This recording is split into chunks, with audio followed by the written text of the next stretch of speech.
Solving quadratic equations and inequalities. All right, here's a list of state standards that are included in this lesson. As you can see, there are several state standards that we will be touching on today. Here is our success criteria. Make sure that you can solve quadratic equations graphically and algebraically. Make sure you can solve quadratic inequalities graphically and algebraically, and be able to use quadratic equations to solve real-life problems. All right, here's a key idea. Solve a quadratic equation by graphing, using square roots, factoring, and quadratic formula. So you can see that there are multiple ways that you can solve quadratic equations, and we're going to be looking at several different forms. Here's your vocabulary. Please make sure these are in your notes. A quadratic equation in one variable is an equation that can be written in standard form, ax squared plus bx plus c equals 0, where a, b, and c are real numbers and a is not equal to 0. Remember, if a is 0, there would be no x squared. If there's no x squared, then it's not a quadratic equation. So this is important that you do have an a value. A root of an equation is a solution of the equation. You can use various methods to solve quadratic equations, and therefore find the root is simply solving a quadratic equation to find the solution. A zero of a function, f, is an x value for which f of x equals 0. So that is called a zero of the function. A quadratic inequality in one variable x can be written in one of the following forms, where a, b, and c are real numbers and a is not equal to 0. Again, a cannot be equal to 0 or it's not quadratic. All right, so it's the same as standard form equation here, except we're going to have less than, greater than, less than or equal to, or greater than or equal to. So that's the difference between the inequality and the equation. So again, make sure you have those vocabulary terms in your notes, as you will need to refer to those as we go through the lesson. Example 1, solving a quadratic equation by graphing. All right, if we look at example 1, we can see we have x squared minus x minus 6 equals 0. This is in standard form. So if we want to do negative b over 2a and find the vertex and graph it that way, we can. We also could quickly factor this, put it in factored form, and then we could graph using intercept form. Since our intercepts are going to give us our zeros, that would lead us to a quick solution. So let's use factored form to find our intercepts to graph it that way. So I've got x squared minus x minus 6. So I'm going to rewrite that as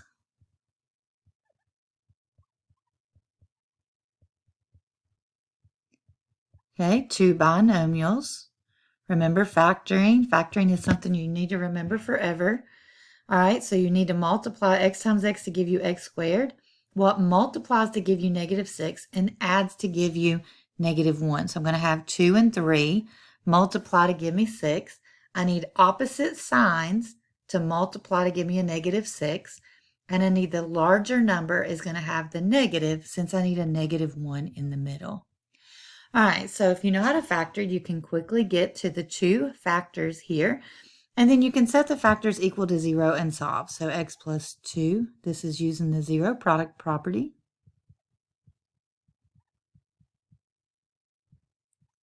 So there's 1. Then I have x minus 3 equals 0. I'm going to add 3 to both sides. X equals 3. All right, so we know we're going to have a point at negative 2. And we know we're going to have a point at 3. We know those are our x-intercepts. So we know our graph's going to go through those 2 points. All right, we can use our P and Q. Remember intercept form. Let's see, it was y equals a times x minus p times x minus q. So if you forgot that, we covered this in a couple lessons ago. So minus p and minus q. So this was going to be negative 2 and plus 3 and divide that by 2. So why are we doing this? That's to find the average of the number in between P and Q so that we can find where the vertex is. So that's going to be 1/2. That's our x value of our vertex. And then we're simply going to plug that number in to find the y value. So y equals 1/2 squared minus 1/2 minus 6. All right, so we're going to have 1/2 squared, that's 1/4, minus 2/4 if we put that as a common denominator, and then 6/1, that's going to be minus, what, 24 fourths. All right, so we're going to have 1 minus 2, that's going to be -1, so -25/4. All right, -25/4. 4 goes into 24 6 times, so it's -6 1/4. So our vertex is 1/2 and -6 1/4. So we have another point here at 1/2, 2, 4, 6 1/4.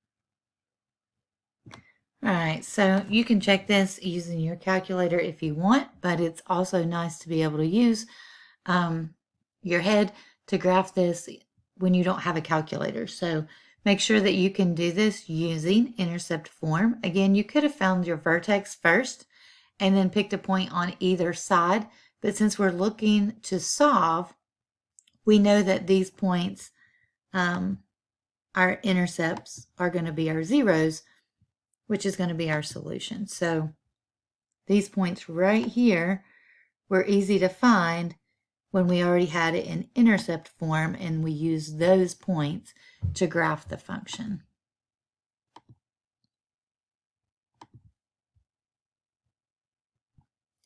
So since the x-intercepts are -2 and +3, that means the solutions or the roots are x equals -2 and x equals 3.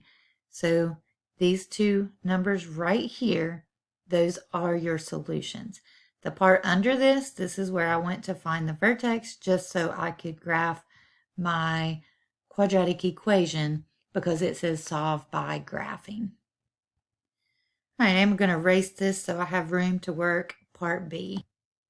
All right, on to part B. First thing we need to do for part B is set it equal to 0. So we've got -2x squared. We need to subtract 4x to the other side. -2 equals 0. So the first thing we're doing is putting it in standard form. You can see that each term has a -2. So if you want, you can factor out a -2.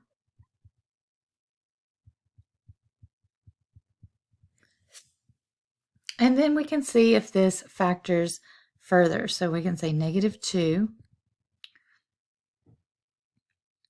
This would be x plus 1 times x plus 1. And so that would be -2 x plus 1 squared. All right, again, when you factor, it's just undoing the process of multiplication. So x times x is x squared. 1x plus 1x is 2x in the middle. 1 times 1 is 1. So these two binomials is just rewriting this trinomial in factored form. Factoring is something we've done, but it's always something that students need to continue to practice as well.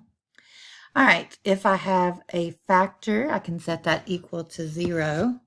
We don't have to worry about the -2. That's our a value, but we're not going to worry about that. We're going to say x plus 1 equals 0, subtract 1, x equals -1. So that's going to be our x-intercept. So we know we are going to cross at -1. So -1, 0 is a point on this graph. And then we can choose a point on either side of that to see what happens. We know it's going to be upside down parabola because this is a negative. The leading coefficient is negative. So that means it's going to be upside down. So let's see what happens if we choose an x to the left and to the right. So let's choose, let's say let x equal -2. Right? If x equals -2, y equals -2, -2 squared, minus 4 times -2, minus 2. All right, so that's going to be 4. This is going to be 4 times -2, or -8, plus 8 minus 2. So this is going to cancel and leave -2. So -2 is a point. So if we come over and we go -2 down 2, we have a point. All right, we know that we can reflect that point across the axis of symmetry and have another point here. All right, and you can always check that. If you want to check that, plug in 0, see what happens. 0 times anything is 0. This becomes 0 and then minus 2. So 0, -2 is a point that you can quickly check. All right, again, we are trying to solve by graphing, so that's why I'm graphing this equation.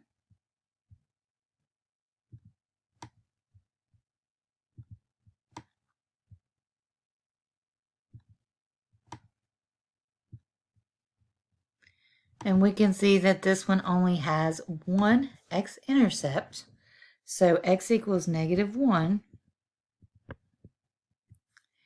That is our x-intercept, so the solution, or the root, is x equals -1.